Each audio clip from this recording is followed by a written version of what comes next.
warahmatullahi wabarakatuh. Yang terhormat kepada Ibu Desi Yunika Hirun MPD selaku dosen Pangkampu mata kuliah Pengembangan Program dan Manajemen Bimbingan dan Konseling serta teman-teman yang berbahagia. Perkenalkan, nama saya Rikrik Dina Khorotunisa dengan NIM 2285190070. Saya dari kelas 5B. Saya mahasiswi dari Bimbingan dan Konseling Universitas Sultan Ageng Tirtayasa. Mungkin dengan pembuatan video ini untuk memenuhi tugas ujian akhir semester. Baiklah, mungkin untuk mempersingkat waktu kita mulai saja. Nah, mungkin di sini ada beberapa poin dalam program tahunan SMA Negeri 1 Panggarangan. Yang pertama itu ada rasional, yang kedua ada dasar hukum, yang ketiga ada visi misi SMA Negeri 1 Panggarangan dan Bimbingan dan Konseling. Yang keempat ada deskripsi kebutuhan, yang kelima ada merumuskan tujuan, yang keenam ada komponen program, yang ketujuh ada bidang layanan dan rencana operasional ataupun action plan. Nah, baiklah, mungkin di sini yang pertama ada rasional. Nah, uraian dalam merumuskan rasional ini merupakan latar belakang yang melandasi program bimbingan dan konseling yang akan diselenggarakan. Kemudian di dalam rasional ini ada beberapa aspek yang perlu diuraikan untuk merumuskan rasional. Nah, yang pertama itu mungkin ada urgensi layanan bimbingan dan konseling di sekolah menengah atas. Yang kedua, kondisi objektif di sekolah masing-masing berupa permasalahan, hambatan, kebutuhan budaya sekolah sekaligus potensi-potensi yang dimiliki oleh peserta didik. Yang ketiga, ada kondisi objektif yang ada di lingkungan masyarakat yang menunjukkan daya dukung lingkungan dan ancaman-ancaman yang mungkin dapat berpengaruh terhadap perkembangan peserta didik ataupun konseling. Dan yang keempat ada harapan yang ingin dicapai dari layanan bimbingan dan konseling. Nah, baik, selanjutnya ada dasar hukum. Nah, dasar hukum yang dicantumkan adalah dasar hukum yang menjadi landasan penyelenggaraan bimbingan dan konseling di sekolah yang meliputi dasar hukum tingkat pemerintah pusat dan daerah serta satuan pendidikan. Nah, untuk penulisan dasar hukum ini mengikuti kaidah urutan dari perundang-undangan tertinggi yang relevan sampai surat keputusan ditetapkan oleh satuan pendidikan, misalnya mulai dari undang-undang, peraturan pemerintah, kemudian peraturan menteri, peraturan daerah, dan surat keputusan kepala sekolah. Baiklah, mungkin yang ketiga itu merumuskan visi dan misi SMA Negeri 1 Panggarangan dan Bimbingan dan Konseling. Nah, rumusan visi dan misi bimbingan dan konseling itu harus sesuai dengan visi misi sekolah.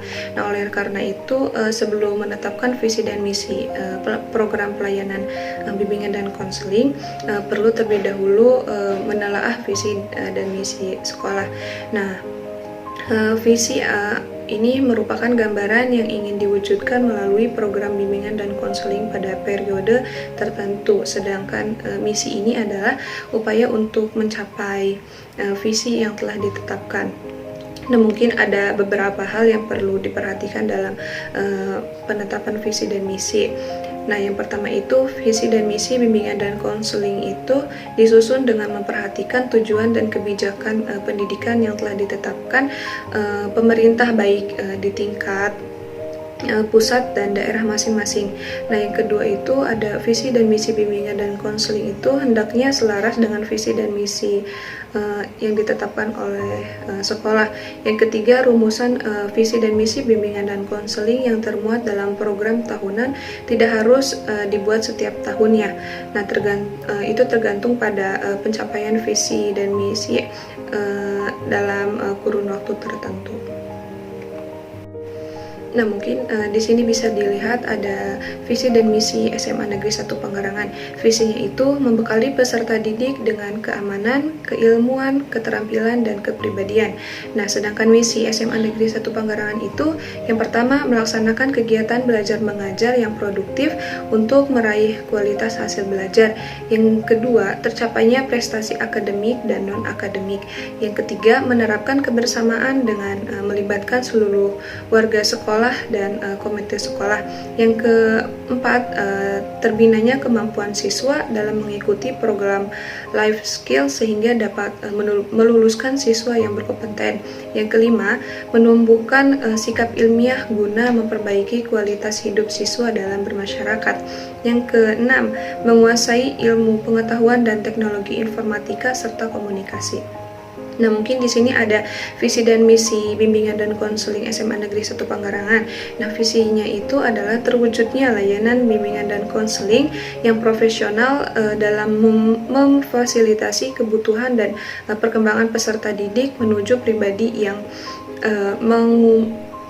mengutamakan kualitas dan prestasi sehingga terciptanya peserta didik yang bermutu, berkarakter, dan berdaya saing.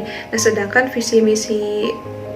misi bimbingan dan konseling SMA Negeri 1 Panggarangan ini yang pertama itu melaksanakan layanan bimbingan dan konseling yang berlandaskan hidup religius. Yang kedua itu menyelenggarakan layanan bimbingan dan konseling yang memandirikan individu berdasarkan pendekatan yang humanis dan multikultur.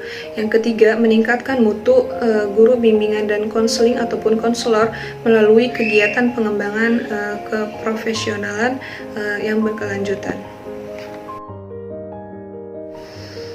Baik, mungkin selanjutnya di sini ada deskripsi kebutuhan.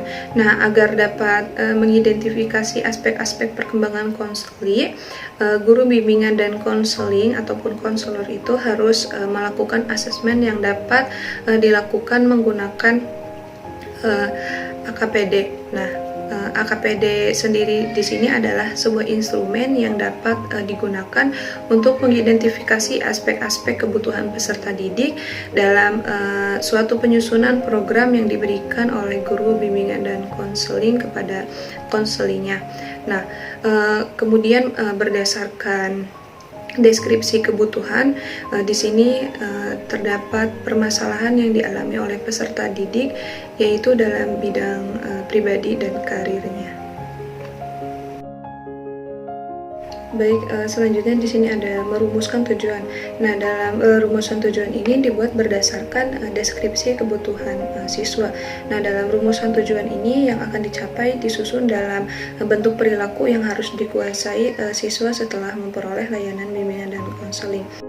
Oke, selanjutnya di sini ada komponen program. Nah, dalam komponen program bimbingan dan konseling itu meliputi yang pertama ada layanan dasar, layanan responsif, layanan peminatan dan perencanaan individual, dan dukungan sistem. Nah, yang pertama itu ada layanan dasar. Nah, layanan dasar ini adalah proses pemberian bantuan kepada semua peserta didik ataupun konseli yang berkaitan dengan pengembangan sikap, pengetahuan, dan keterampilan dalam bidang pribadi, sosial, belajar, dan karir sebagai tugas perkembangan mereka. Nah, yang kedua layanan perencanaan individual.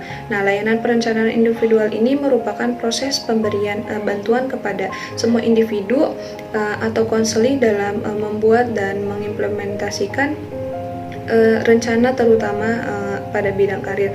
Nah, tujuan utama pada layanan ini adalah membantu individu belajar memantau dan memahami pertumbuhan dan perkembangannya sendiri dan mengambil tindakan secara produktif terhadap informasi tersebut. Yang ketiga ada layanan responsif. Nah, layanan responsif ini adalah pemberian bantuan terhadap individu yang memiliki kebutuhan dan masalah yang memerlukan bantuan dengan segera. Nah, yang keempat ada dukungan sistem. Nah, dukungan sistem ini merupakan semua aktivitas yang dimaksudkan untuk mendukung dan meningkatkan, pertama, meningkatkan staf bimbingan dan konseling dalam melaksanakan layanan dasar, layanan perencanaan individual, layanan responsif, dan staf personalia sekolah ataupun kampus yang lain dalam melaksanakan program-program pendidikan tersebut. Oke, baik. Selanjutnya di sini ada bidang layanan.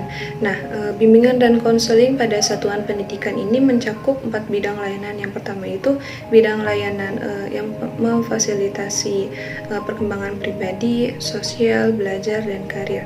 Nah, pada hakikatnya perkembangan tersebut merupakan satu kesatuan utuh yang tidak dapat dipisahkan dalam setiap diri individu. Oke, yang pertama ini ada bidang pribadi.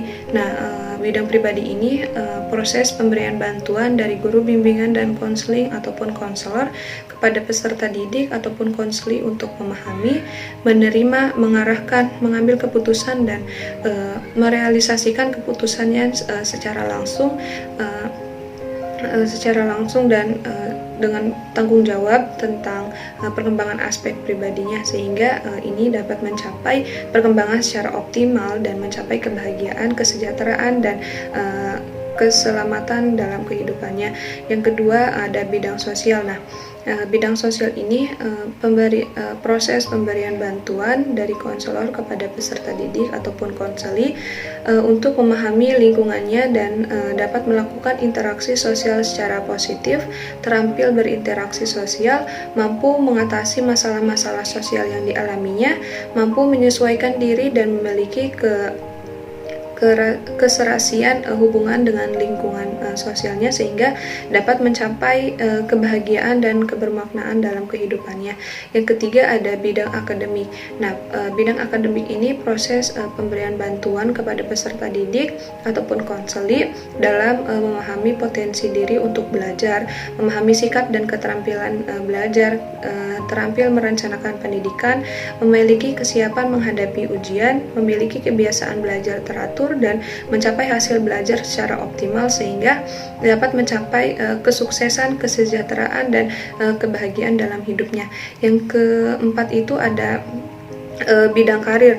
Nah, bidang karir ini merupakan proses bantuan yang diberikan oleh konselor kepada peserta didik ataupun konseli untuk mengalami pertumbuhan, perkembangan, eksplorasi, aspirasi dan pengambilan keputusan karir sepanjang rentang hidupnya secara rasional dan realistis berdasarkan informasi potensi diri dan kesempatan yang tersedia di lingkungan hidupnya, sehingga ia dapat mencapai kesuksesan dalam hidupnya. Selanjutnya ada rencana operasional ataupun action plan.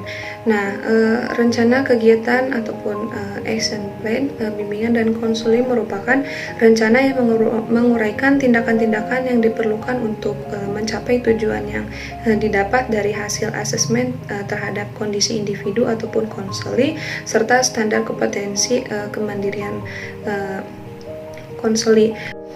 Oke, baiklah, mungkin di sini yang terakhir ada evaluasi program dengan menggunakan model CIPP. Nah, di sini ada sebuah tabel, di sini ada nomor, komponen, indikator, dan kriteria. Nah, yang pertama itu untuk komponen ada konteks. Nah, indikatornya itu tugas perkembangan siswa dan permasalahan siswa. Nah, untuk kriterianya di sini untuk tugas perkembangan siswa dan permasalahan siswa itu adanya kesesuaian antara tujuan dengan permasalahan siswa. Nah, untuk komponen yang kedua itu ada input. Nah, indikatornya itu rasio guru bimbingan dan konseling dan siswa. Nah, kemudian kualitas guru bimbingan dan konseling. Nah, untuk kriteria rasio guru BK dan siswa ini kurangnya ahli dengan rasio 1:150. Nah, untuk kualitas guru bimbingan dan konseling ini untuk kriterianya kualitas yang memadai dari guru BK yaitu lulusan S1 bimbingan dan konseling. Nah, dukungan keuangan untuk kriterianya itu usulan dana yang dibutuhkan selama layanan bimbingan dan konseling agar terlihat rinciannya secara jelas dan dapat dilakukan sejalan dengan program bimbingan dan konseling secara keseluruhan. Nah, indikator untuk ruangan pada komponen input ataupun dan untuk kriterianya di sini terdapat ruang tamu, ruang kerja, ruang bimbingan dan konseling kelompok ataupun individu dan ruang dokumentasi. Nah, selanjutnya peralatan seperti komputer. Nah, indikatornya itu terdapat kriterianya di sini terdapat komputer di dalam ruangan bimbingan dan konseling. Nah, software. Nah, indikatornya ini terdapat komputer. Nah, selanjutnya materi bimbingan. Nah, indikatornya ini materi bimbingan sesuai dengan tugas perkembangan dan permasalahan siswa.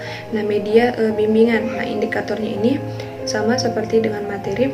Nah, media bimbingan ini bervariasi sesuai dengan tugas perkembangan dan permasalahan siswa.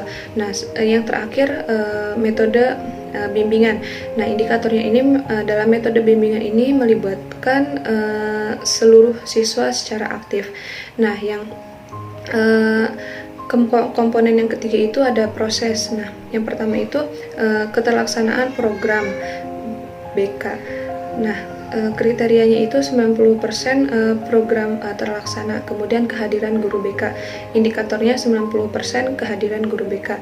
Nah, yang ketiga pemberian materi.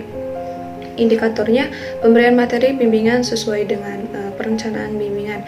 Yang keempat, penggunaan media bimbingan. Nah, indikatornya penggunaan media bimbingan sesuai dengan rencana bimbingan yang akan dilakukan. Selanjutnya, penggunaan teknik bimbingan. Nah, indikatornya dalam penggunaan teknik bimbingan ini sesuai dengan rencana bimbingan yang akan dilakukan. Selanjutnya, penggunaan dana. Nah, dalam indikator dalam penggunaan dana ini, penggunaan dana efisien. Yang terakhir, penggunaan komputer dan software. Nah, indikatornya ini penggunaan komputer dan software ini secara baik. Komponen yang keempat ada produk. Nah, di sini ada tugas perkembangan siswa. Nah, indikatornya ini terdapat pengaruh program bimbingan individu ataupun kelompok dalam tugas perkembangan siswa seperti itu. Baiklah, mungkin itu saja yang bisa saya paparkan. Kurang lebihnya mohon maaf. Wassalamualaikum warahmatullahi wabarakatuh.